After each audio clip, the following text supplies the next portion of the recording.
已经快到50了。七爷，是不是皇上已经释了海瑞？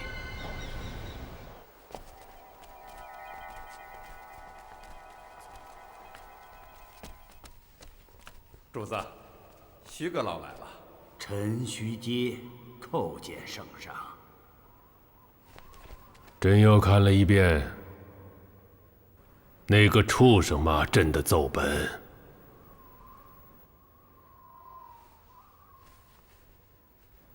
你也再看一遍。请皇上恕罪。恕谁的罪？恕海瑞，还是恕你？回皇上，请皇上恕臣之罪。臣不忍再看这道奏书。说得好，是可忍，孰不可忍？是。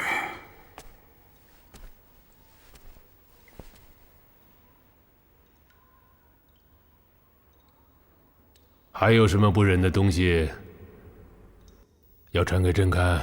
皇上圣明，有2道加急的奏本，今天送来的，正要呈奏圣上。与海瑞有关吧？一本有关，一本无关。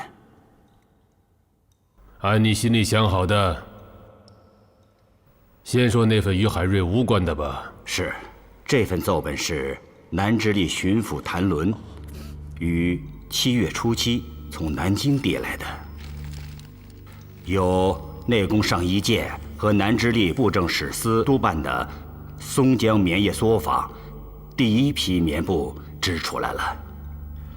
棉商棉农宫中铁国，第1次便上缴国库。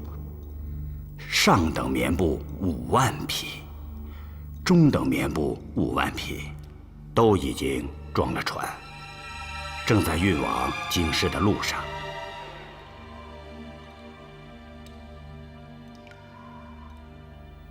7月初7的奏本，这么快就到了京师？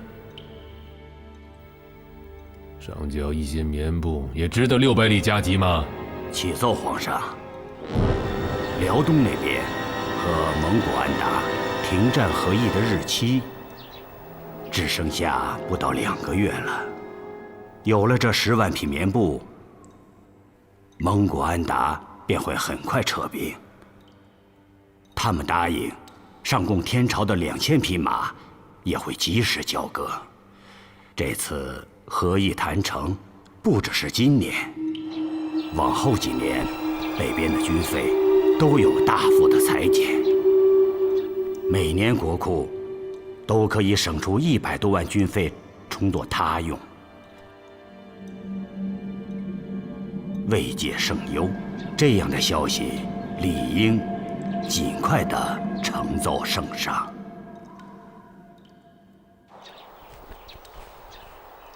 天佑忠良！你们真这么想？朕也只好相信。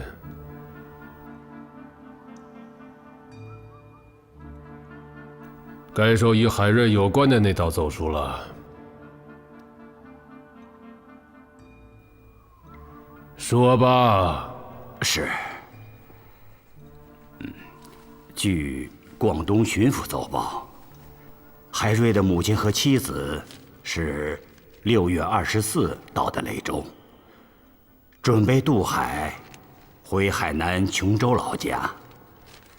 可海妻正有身孕，在雷州到了产期，是难产。官府因海瑞是罪臣，按朝廷规制，不能给他派郎中。海妻在驿站3天，胎儿生不下来，母子都未能保住。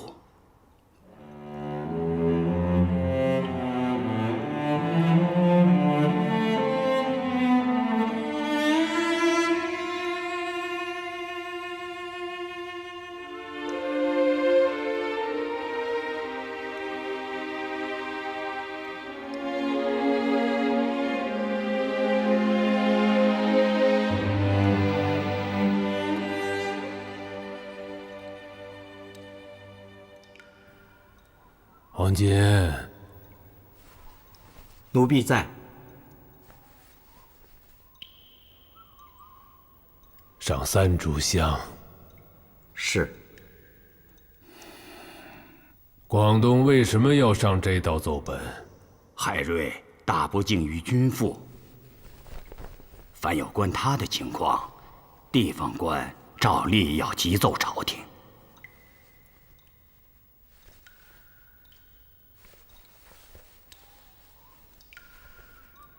你怎么看？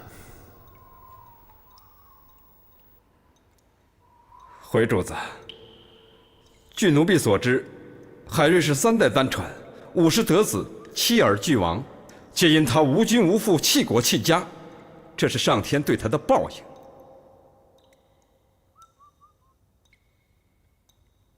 徐阶，起来吧。是。黄锦，奴婢在。将海瑞的名单呈上来。是。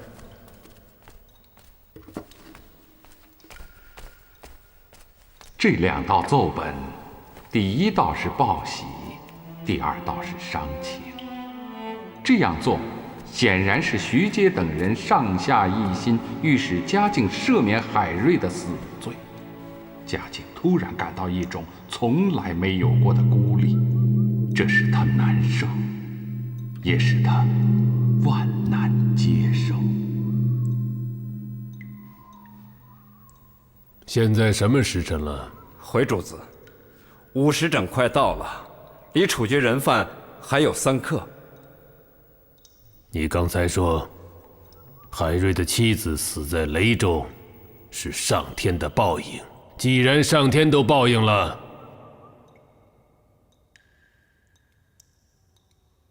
朕也就听天命吧。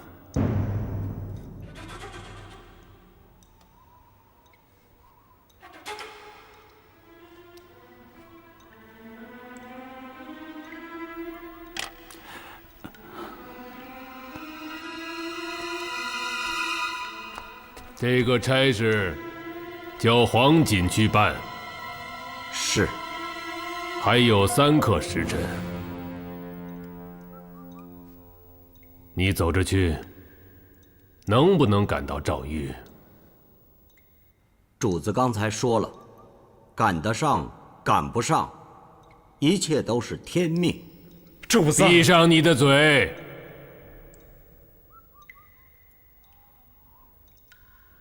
黄锦，奴婢在。平常怎么走，这次就怎么走。是。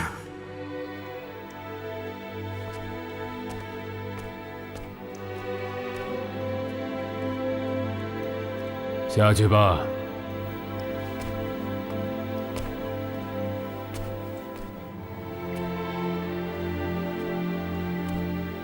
公公，公公，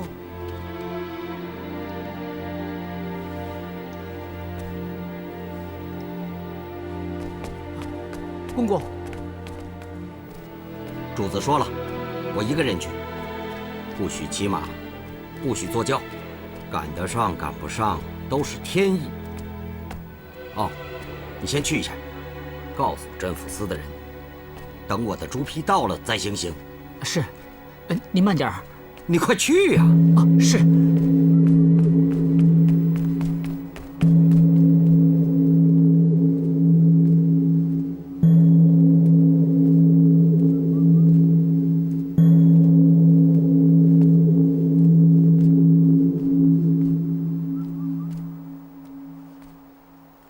有旨意，有旨意。海瑞已经勾决，53刻行刑。接旨。妾有旨意，可是不在我这儿。勾决海瑞的旨意由黄公公送达。妾，黄公公是走着。黄公公那条腿，真的没有骑马，也没有驾车。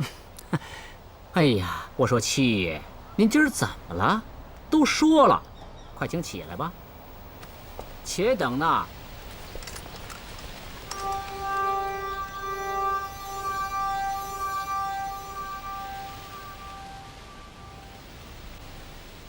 打住！弟子在，谢神。是，谢神。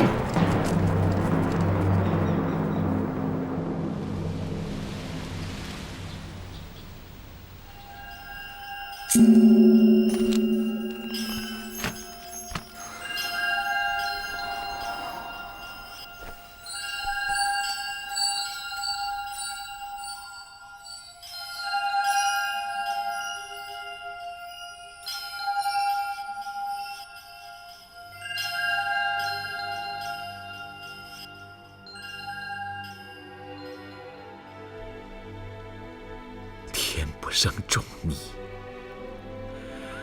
万古长如夜。刚峰兄，你这道书待圣人立言，虽舍身而成人，光明常在。求人不能，去亦不得。以骂名于今府，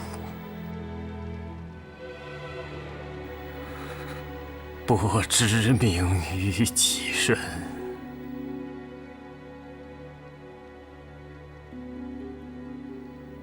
皇上不让我死，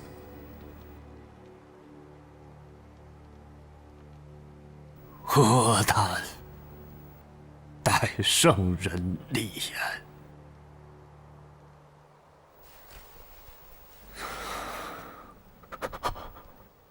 你是说，皇上赦免你了？一支蜡烛燃尽，需1个时辰。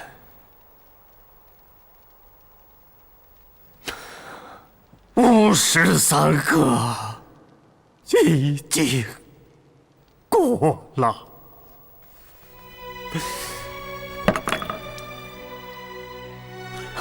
50处，50末。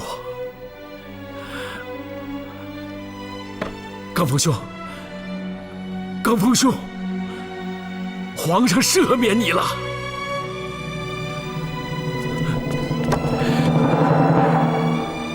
皇上圣明啊！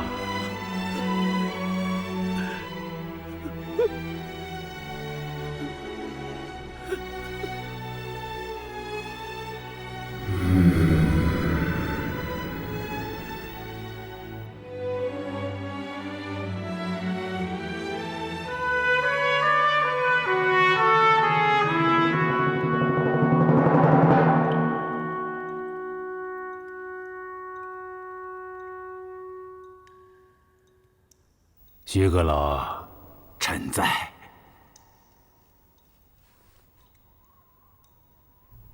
朕继位这么多年，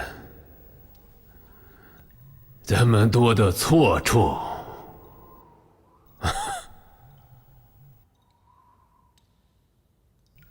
平时你们怎么就没个人敢于奏谏？啊！皇上自有皇上的难处，天下无不是的君父。臣等但尽本分去做就是，怎能违过于君上？这么多的委屈，这么多的难处，哎呀，你们都是怎么过来的？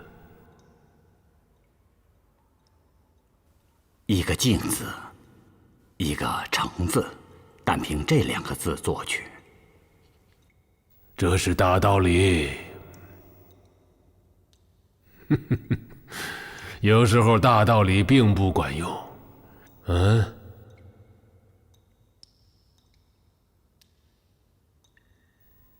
像那个海瑞一样，说点实在的心里话吧。啊？皇上这样问臣，臣就只好说些不甚恰当的话了。说吧。国朝以孝治天下，天下便是一家。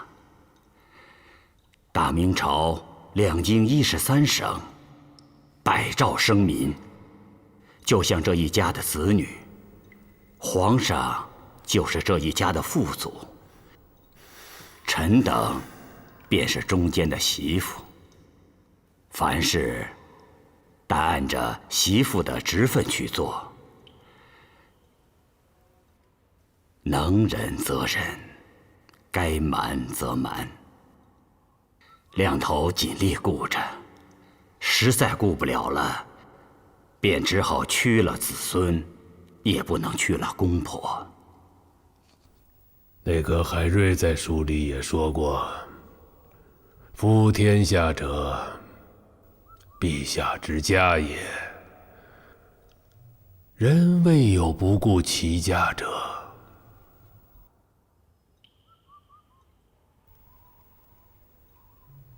他见的是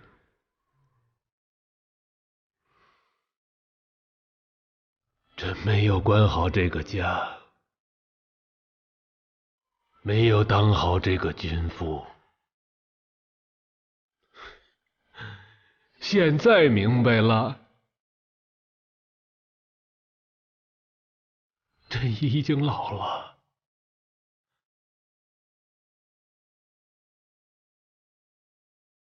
也重病缠身了。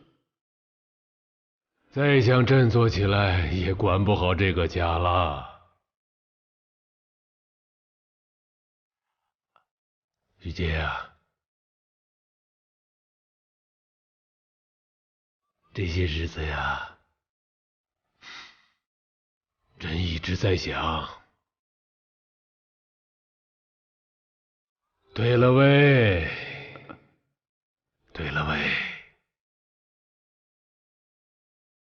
让誉王继位吧。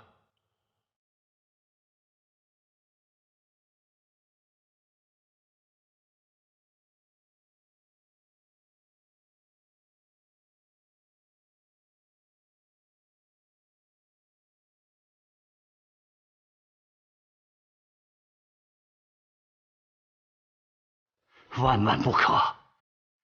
正如海瑞书中所言，陛下天之应断，瑞士绝人，可为尧舜，可为禹汤文武，百废句句，皆在陛下一朕所见而已。皇上之雄才伟略，天下臣工皆设服之。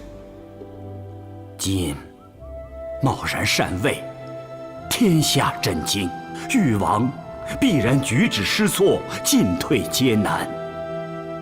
伏望我皇上赡养龙体，然后回宫视朝，举百废而绝百弊，则我大明灿然中兴可望。千秋万世以后，传之子孙，宗社幸甚，天下幸神。徐阶，臣在。你是朕给朕开的药，在那边的柜子里。黄锦不在，你替他给朕熬喽。是。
有旨意，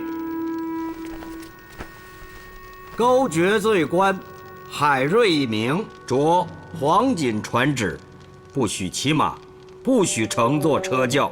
若53刻旨意未能送达，是天命赦免海瑞。海瑞，罪臣在，谢天命吧。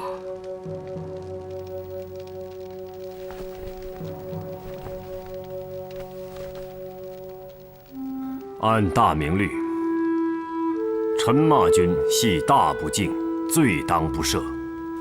海瑞但求一死，以正法典。君要臣死，臣不得不死；君要臣生，臣不得不生。闲吧。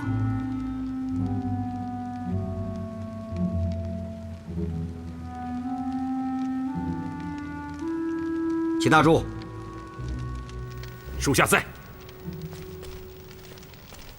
有旨意，将猪皮烧了，看管好海瑞。是。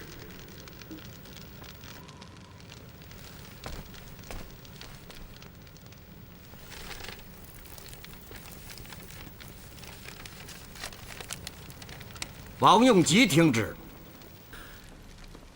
罪臣在。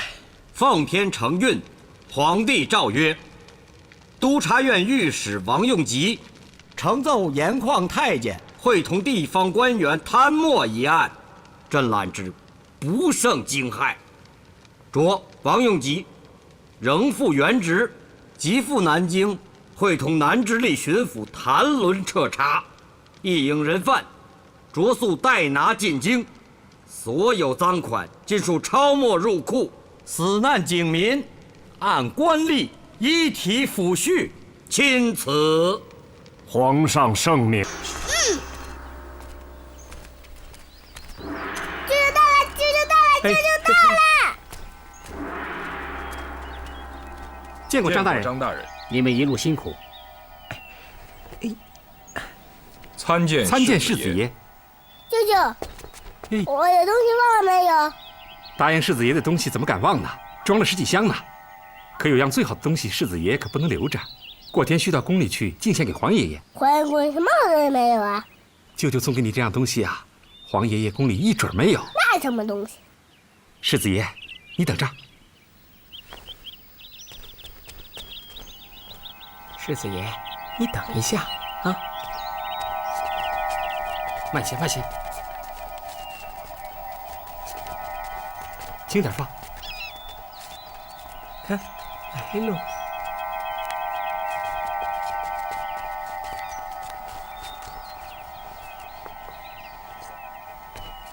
哎呦，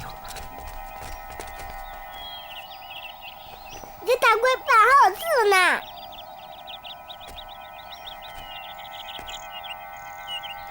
的确是难得的祥瑞。大半这只龟有多大了？世子爷，看龟甲上的字儿就知道啦。后元是汉文帝7年历的年号，戊寅是后元初年。也就是说，这只神龟距今有1730年啦。活这么长啦？世子，这只神龟啊，是汉文帝在位时放生的。汉文帝是贤君，皇爷爷也是贤君。世子把这个祥瑞献给皇爷爷，皇爷爷一定会欢喜的。我现在就给皇爷爷送去。别那么急，王爷和娘娘还没看看呢。哎呀，亏得国舅爷、高老爷你们，嘿，这哪儿得来的呀？天降的祥瑞，早不出来晚不出来，就在我们动身前10天，有人从太湖里网到了它，不敢私留，送到了巡抚衙门。谭纶谭大人知道我们进京，说好了献给世子爷，再让世子爷进献给皇上。哦，哎呦呦，世子爷使不得啊！母亲，王爷还在里面等我们呢，随我去拜见吧。好。国舅爷，张大人和高大人先办正事，我先去拜见娘娘。啊，那好，请。张居正立刻敏锐到一件埋藏在心底多时的谋划有了一个最好的契机。汉文帝无为而治，史称贤君。嘉靖25年不上朝，常常旷比文帝以自慰。这时让誉王将这支祥瑞进献上去，对誉王继位后推行大政将起到未雨绸缪的妙用。王爷，见过王爷。亏得你啊，这么短的时间给朝廷弄来了10万匹棉布。安达这次合议谈成，化干戈为玉帛，能使多少生灵免受涂炭？王爷，天下事从来两难，干戈一息，北边的生灵自然免受涂炭，可这玉帛却是江南百姓的身家换来的。这话怎么讲啊？剜却心头肉，医得眼前疮。母亲，你还是把那边的事给王爷详细禀报吧。姐，看，给朝廷送来10万匹棉布已经够难了，还弄来这么些个东西。唉，高汉文夫妇也太破费了。有些是高汉文他们的孝心，有些呀是陈帝的孝心。陈帝长这么大，一直是娘娘赏给陈帝东西。自从娘娘赏了陈帝这份差事，总算给了陈帝一个回报娘娘的机会。才去了多久啊？哪儿来的钱买这些东西啊？我可告诉你，在底下当差多贪了1文钱，丢了我李家的脸，我第一个便不饶你。冤枉啊！小声点儿。你看看陈帝这身衣裳，这些日子，陈帝风里来雨里去的，连正经饭都没吃过。朝廷给的俸禄，还有我做生意赚的钱，我一个子儿都没舍得花。一半给爹买了些东西，一半给您和王爷买了些土产，您还说我贪？不叫你贪，也是为了你好。可也没让你这么刻薄自己呀。才20多岁，胡子拉碴的，也不刮一刮。这是留着，让姐夫看，让他知道咱们李家人也在辛劳王室。心眼儿啊，以后不要都用在这些地方。行了，把这些东西都抬到陈娘娘那儿去吧。是，姐，这些可都是我省下来送给您的。什么你的我的？王府的东西都归陈娘娘掌管。先进去把脸洗了，胡子刮了，再慢慢说。哎，什么631？6成归田主和棉商，3成归朝廷，才1成给百姓。这样做和严嵩、严世蕃他们当年在浙江改稻为桑有什么两样？张知府，你这就给我把徐阁老叫来。王爷，此事与徐阁老无关。王爷就是现在把徐阁老叫来，他无非就是写一封信训斥家人一番。可徐家如果撂挑的不干了，那松江一带的棉纺业就没人敢干了。而朝廷想凭借扩种棉田，充实国库的大计，就会立刻付之东流。兼并小民的土地，田主还不要给朝廷纳税，棉布产的再多也归不了国库，反而苦了百姓。这样的大计，不施也罢。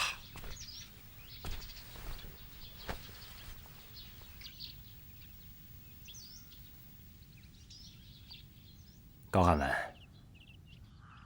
你是科甲出身，不要学沈一世。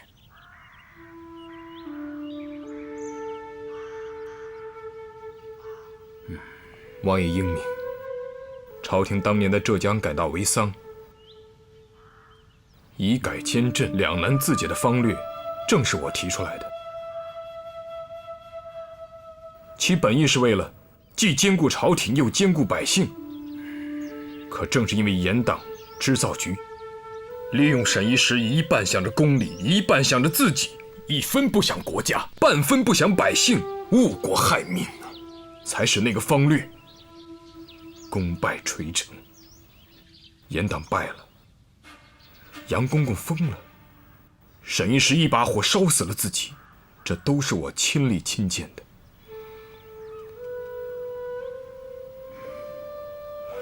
我现在已经是一个庶人了，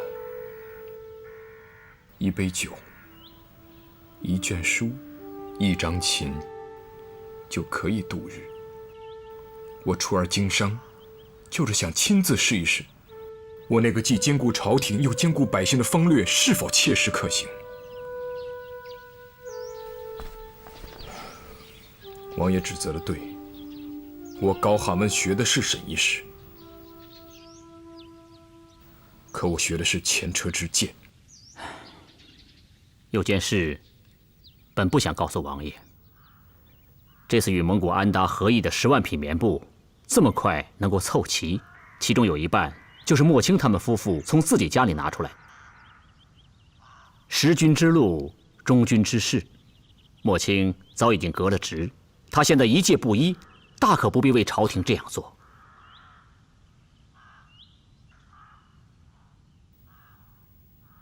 就算我错怪你了，可你也确实大可不必这样做。100万亩棉田，归本付息，纯利便有20万匹。徐家和那些官绅为什么只愿意出5万匹？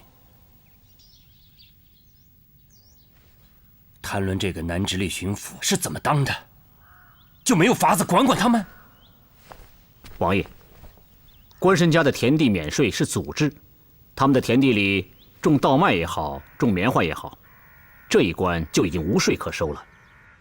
制成棉布之后，自己也不贩运，等着棉商到家里来收购，官府只能在礼卡上收到棉商的商税。10成抽1，20万匹棉布，朝廷最多只能收到2万匹的税赋。这次，要不是南直隶巡抚衙门出面，又是李娘娘的弟弟兼着收税的差事，在松江棉产地一边购买一边收税，恐怕连5万匹都收不上来呀。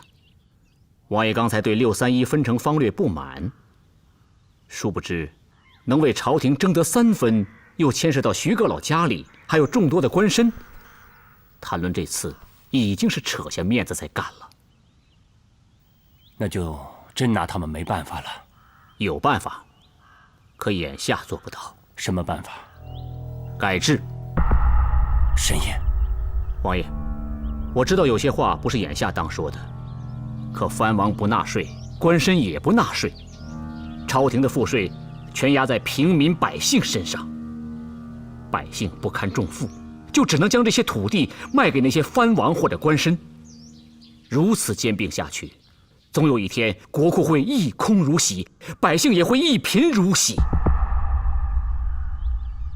再不改制，便就要改朝换代了。慎言，慎言，张局长，现在不是说这些话的时候。王爷，王爷，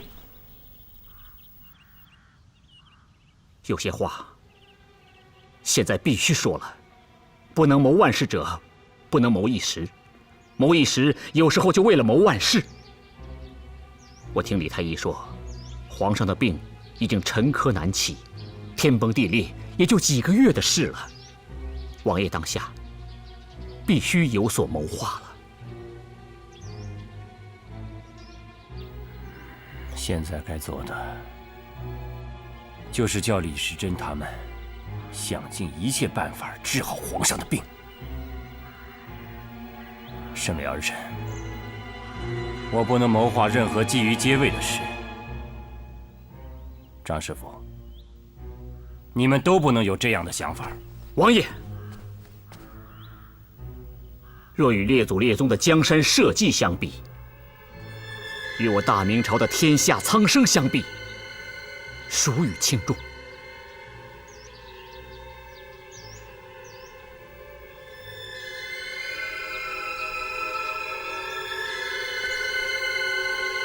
你到底要说什么？比方说，与蒙古安达的合议，他们身处荒漠，要的就是我大明朝的棉布。今年的合议靠的是高汉文他们送来的10万匹棉布，总算是谈成了。可明年的10万匹棉布在哪里？后年的，再后年的又在哪里？明年没有，战事又起；年年没有，战事便永无宁日。刚才我所说的改制，还需假以时日。可江南棉田赋税的改制则刻不容缓。王爷，这能够不谋划吗？我现在也不能跟皇上说，我更不能寄望于早日接位，来推行这些方略。要蓄水吗？不用了。是。臣没有叫王爷有这些想法，臣只提醒王爷，为推行这些方略做好准备。什么准备？怎么准备？臣只说一件，王爷当下需做的就是力劝皇上留下一个人的性命，将来到江南改制，非此人不可。我知道你说的是海瑞。王爷圣明，将来要在松江一带扩种棉田，让那些官绅大户一体纳税。最重要的一条，就是将官绅兼并的田土退还百姓。以1人敌万人，大明朝只有一个海瑞。秋决，皇上不是已经赦免了海瑞吗？王爷，皇上现在是个病人，而且病症多因丹药而起，喜怒无常，雨露雷霆，往往在一瞬之间。今日皇上可以不杀海瑞，也许明日皇上就会突然杀了海瑞。王爷必须让皇上明白，留下海瑞，就是为列祖列宗的江山社稷留下了国之利器。你刚才说，将来到江南去改制，非海瑞不可。可改制第一个会伤及的，便是徐阁老一家。徐阁老为救海瑞，也是费了不少苦心。真让海瑞去了，如何面对阁老？王爷想得深，江南改制势在必行，伤及徐家也在所难免。徐阁老有大功劳于社稷，有大德望于朝野，任何人去，要么无法推行新政，要么是置阁老于绝境。只有这个海瑞去了，才可以既能推行新政，又能妥善地关顾阁老。王爷，为了徐阁老，也必须保住这个海瑞。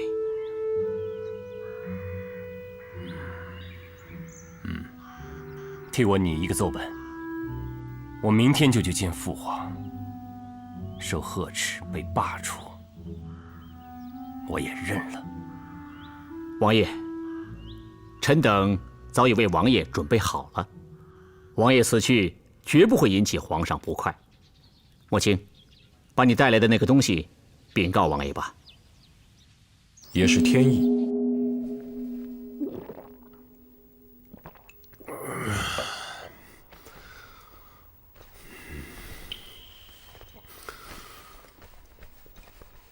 来，扶朕起来，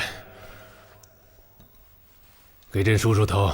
主子，见自己的孙子儿子又不是外人，就在床上躺着吧。父王等也等多久啊？快了，不着急，啊。他们就是你们将来的主子，朕得给他们个好模样儿。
是不是很难看？回主子，是天日之表。那你为什么哭了？奴婢这是欢喜呀。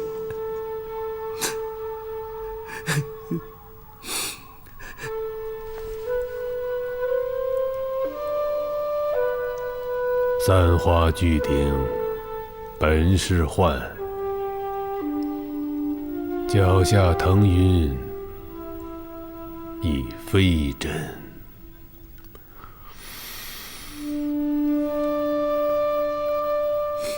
传他们进来吧。是。有旨，传誉王和世子觐见。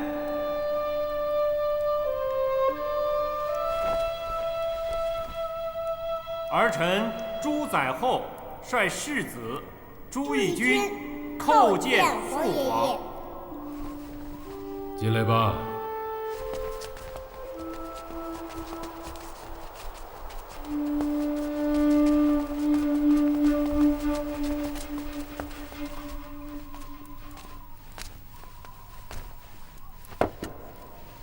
皇上赐誉王爷坐。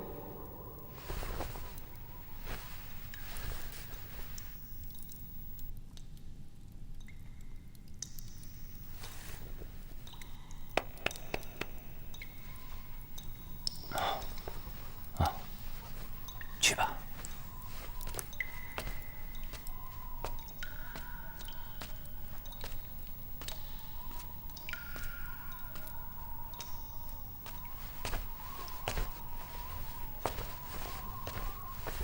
哎呦！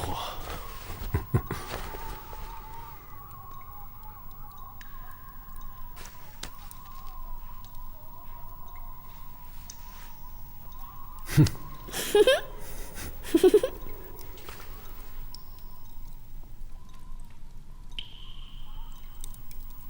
礼记上有一句话说：“君子报什么，不报什么。”回皇爷的话，师父教过，是君子报孙不报子。看起来啊，你那个师傅还称职。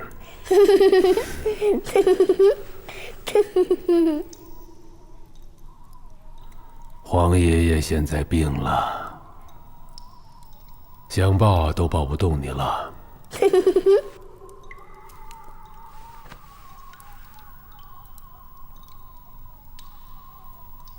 王姐，奴婢在。再搬个墩子来。是。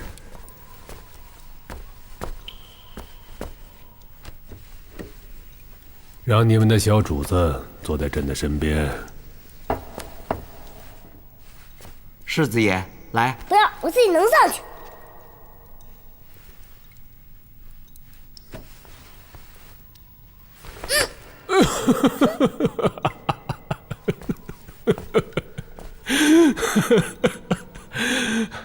还是朕的孙子更像朕。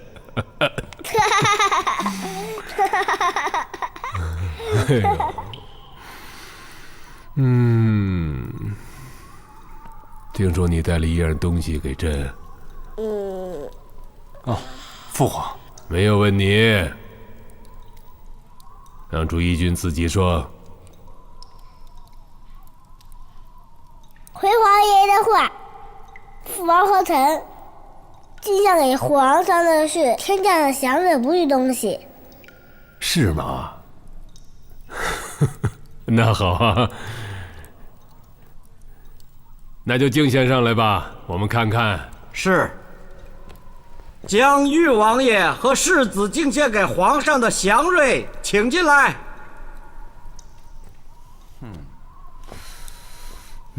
老祖宗，里边传旨了，就将祥瑞抬进去。谁说不抬了？抬进去啊！是，快快。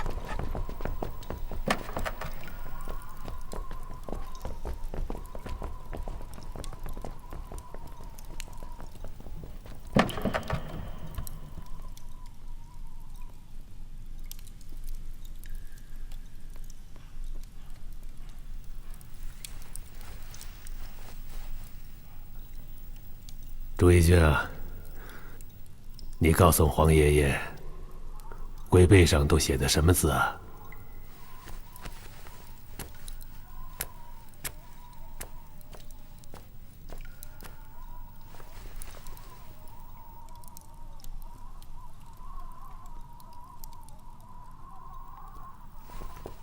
回黄爷爷的话，乌龟上写的是后元初年戊寅，这一天降了祥瑞，距今已有1730年了。黄爷爷史书上说汉文帝是个贤君，天下人都说黄爷爷就像汉文帝，那海瑞却说黄爷和汉文帝的坏话。上天边降下这个神龟，就让他明白海瑞说的话不对。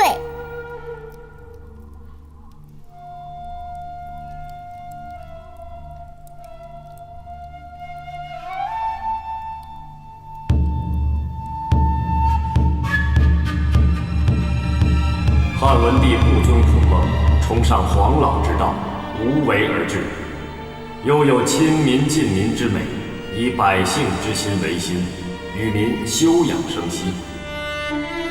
当今皇上以一人之心夺万民之心，无一举与民休养生息，不如汉文帝，远甚。黄爷爷曾说的不对吗？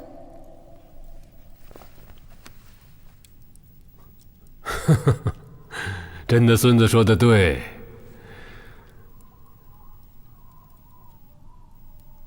朱翊钧啊，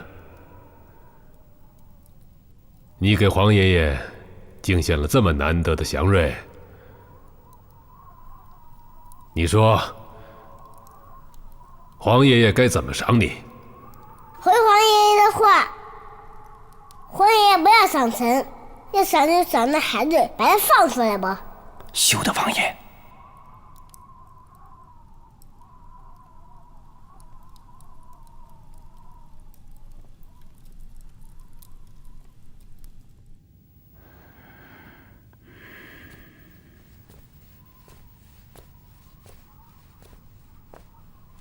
黄爷爷，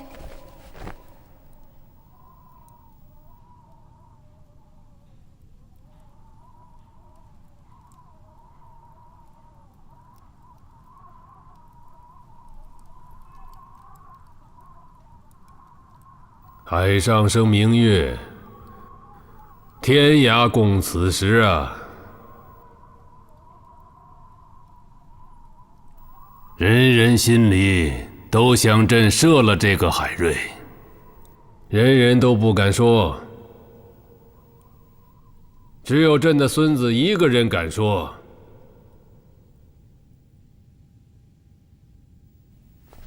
朱翊钧，黄爷爷跟你打个赌，你要是做到了，黄爷爷便赦免了那个海瑞。你不要看你的父王，他没有这个胆子。朕呀，叫他们把这只龟啊抬到海子边去。你敢不敢亲手把它放了生？回黄爷爷的话，臣敢。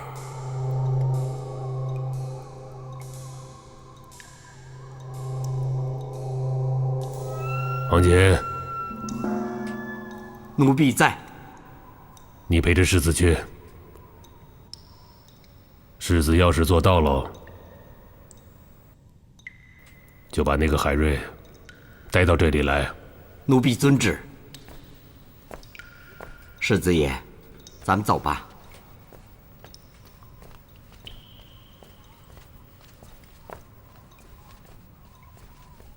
听了，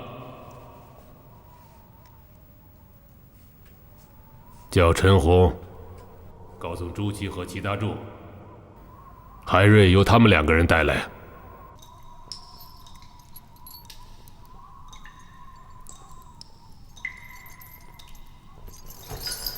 这个人有个外号，你们听说过吗？儿臣等未曾听说，请父皇赐教。他的外号叫海比价。曾请问黄爷爷，为什么叫海比价？他在福建南平当教育，上司来了，另外2个官都在他两边跪下了，就他站着不肯下跪，于是中间高两边低，像个比价，由此博得了这个美名。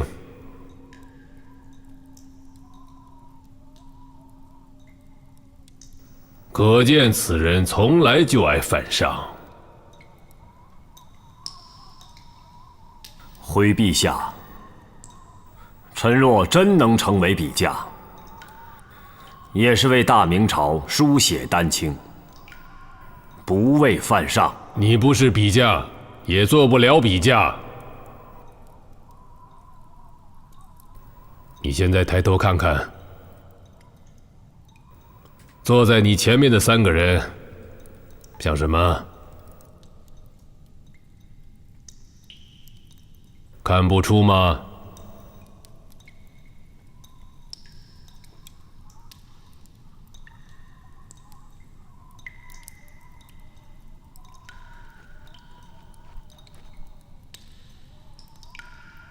世子，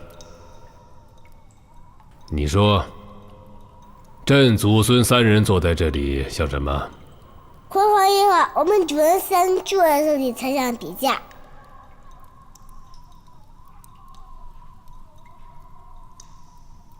听见了吗？你觉得世子说的然否？回陛下，臣眼里看见的不是笔架，而是大明江山的山字。韩瑞，到这个时候，你还如此自以为是，既说大明的江山，又说皇上与我们都是一个山字，那江是谁？江山也是可以分开来说的吗？读书不通，仅凭一个直字，管什么用？回王爷，臣所说的就是直言。皇上、王爷、世子，就是大明江山的山，群臣和百姓才是大明江山的江。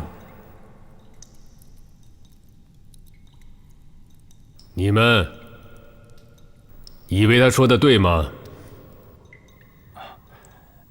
儿臣愚钝，请父皇训导。朱翊钧，你以为他说的对吗？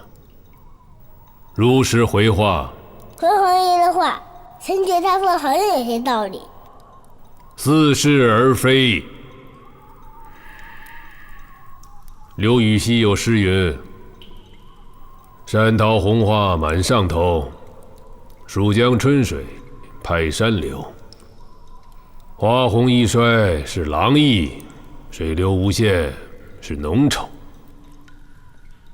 你嘴里说朕和誉王世子是大明朝的山，群臣百姓是大明朝的江。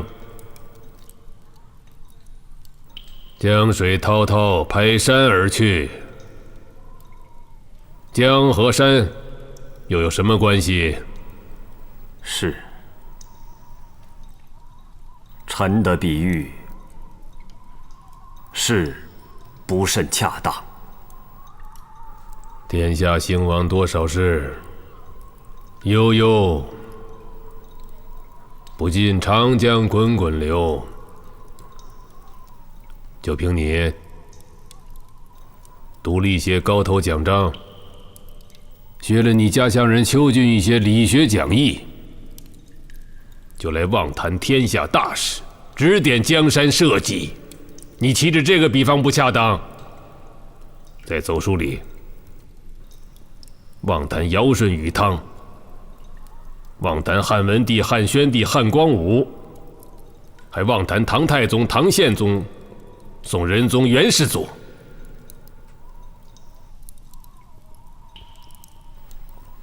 朕问你，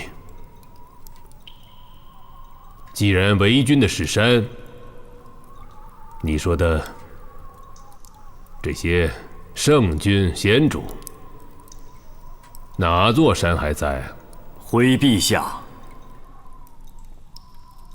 都在。在哪里？在史册里。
治理，这便是朕为什么罢黜杨廷和、夏言、杀杨继盛、沈炼等人的道理。比方这个海瑞，自以为清流，将君父比喻为山，水却淹没了山头，这便是泛滥。朕知道你一心想朕杀了你，然后你把自己的名字留在史册里，留在人心里。却治朕一个杀清流的罪名，这样的清流，便不得不杀。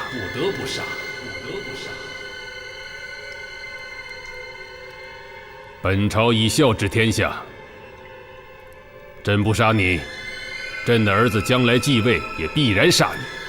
不杀便是不孝。为了不使朕的儿子为难，朕让你活过今年。臣甘愿伏诛，以全圣德。奴婢在。叫陈洪、朱祁、齐大柱将这个人押回诏狱。是。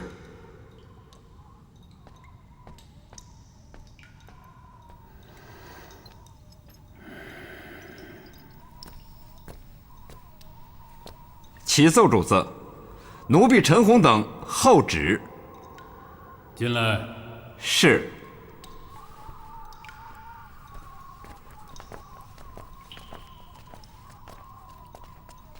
押回去。是。提溜出去。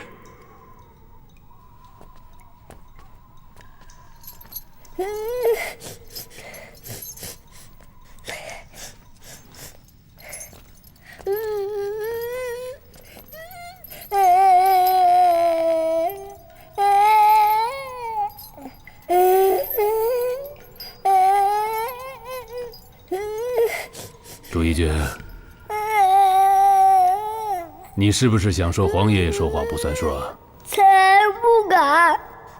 知道不敢就好。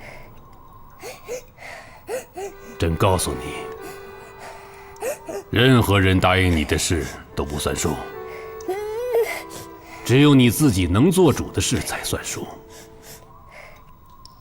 明白吗？才明白。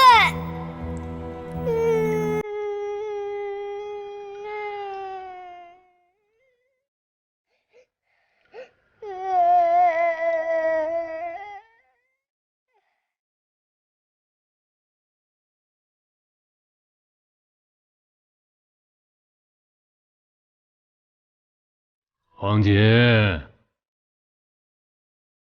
奴婢在。带世子到御用监去，喜欢什么就赏他什么。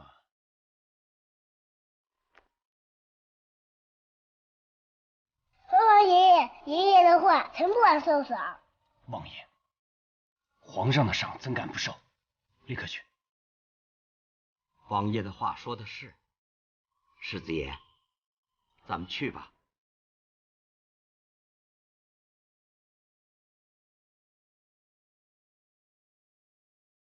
哦，王爷，主子的药熬好了。知道了。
朕的孙子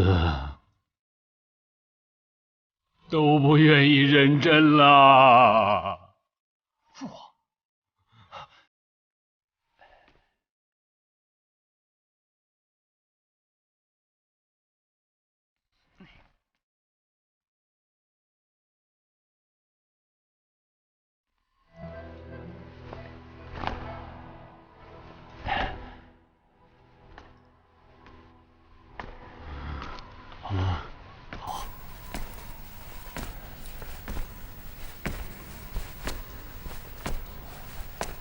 父皇，慢点儿。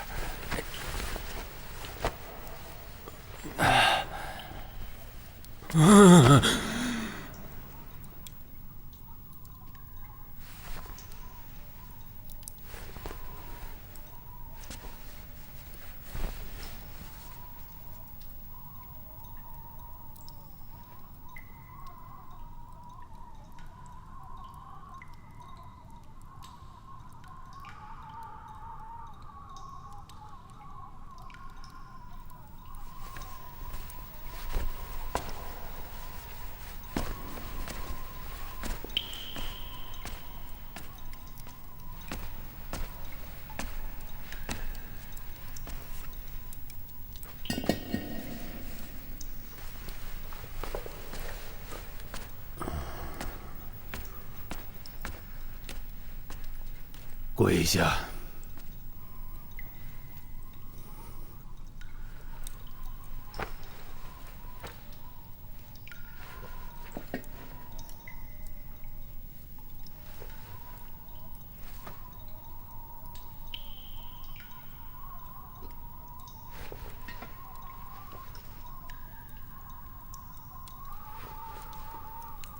大概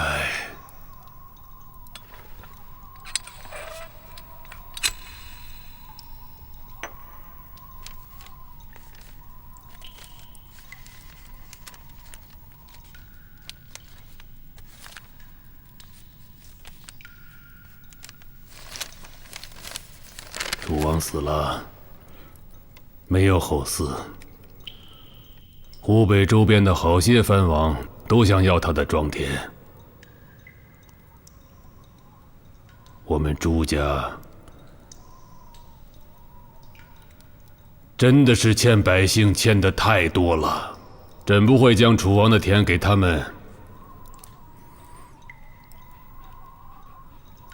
一共是1457326亩，全都退发给过去替楚王种田的百姓吧。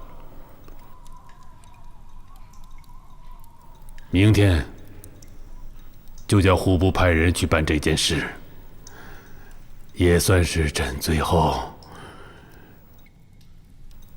替百姓做了一回主。父皇圣明。第二道，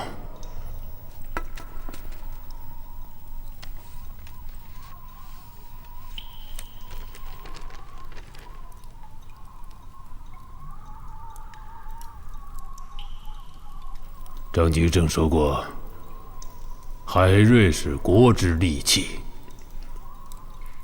这话说的平常。这个海瑞是大明朝的一把神剑，唯有得者方可持之。真功德薄，你呀，你比朕仁厚，留给你。将来对付那些贪臣墨吏，我要推行新制，唯此人可一往无前，所向披靡。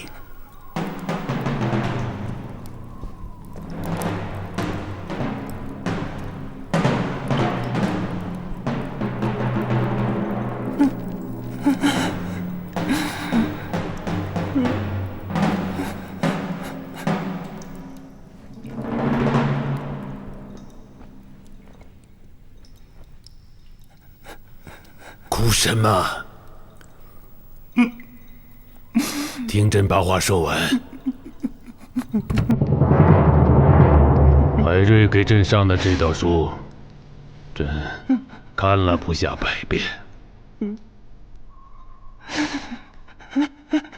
他曾经说过，他的这道书百官看不懂，也没有人能够看得懂。这话不错。海瑞的意思是想我大明朝以民为本，君臣共治。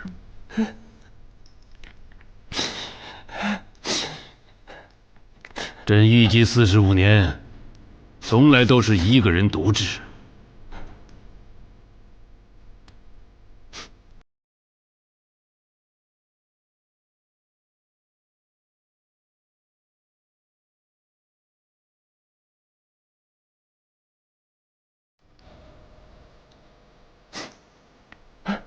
用贤臣为首辅。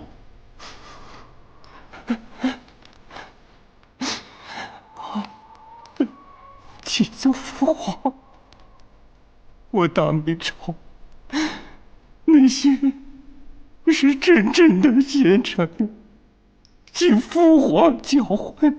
没有真正的贤臣，贤与不贤，有时候也由不得他们。看清楚了，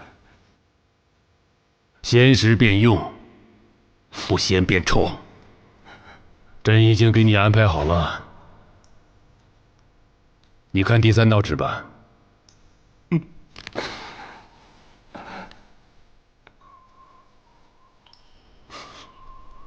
这3个人，朕早就都派做了你的师傅。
我。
有什么事你快点告诉我，不要让我留下终生遗憾。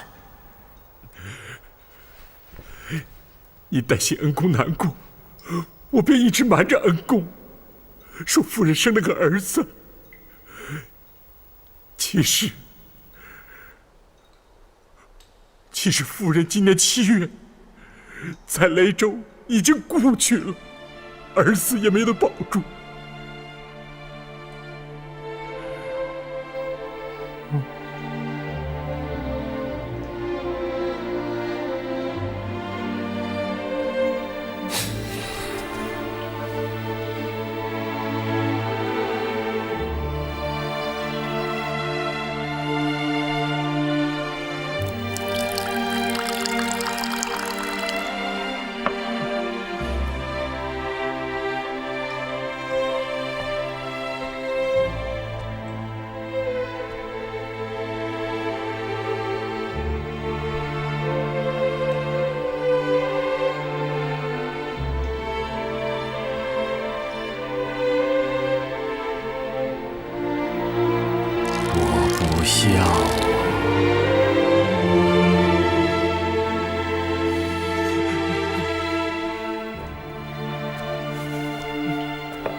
既然这样，这封书信更要尽快地交到王大人手里。家母就靠他养老送终了。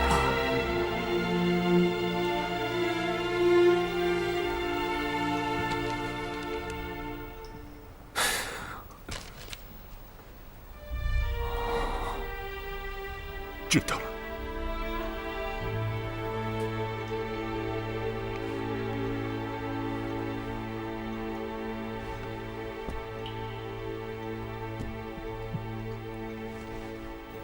几时行刑啊？恩公，有旨意，皇上已经赦免你了。今天大柱就是来接您出狱的。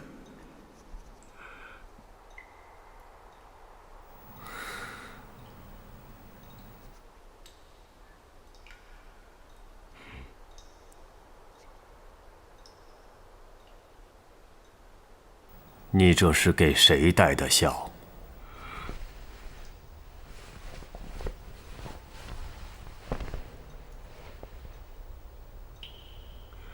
皇上病天了。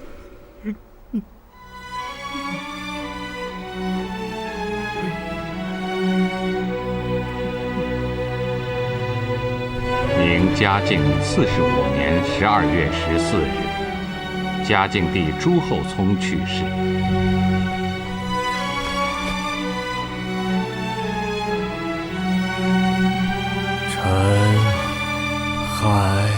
恩公，据《明史海瑞传》载，海瑞闻讯大痛，尽呕出所饮时，殒绝于地。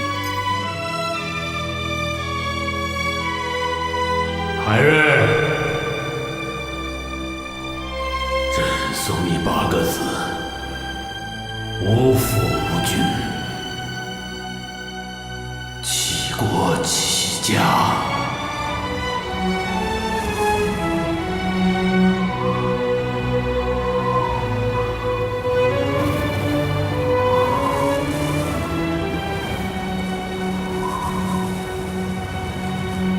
公元1566年，明嘉靖45年12月15日，豫王朱载后继位，国号隆庆。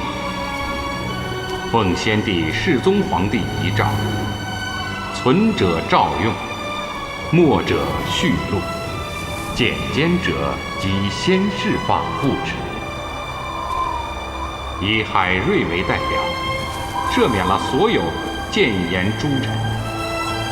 从这一刻起，揭开了长达18年龙万大改革的序幕。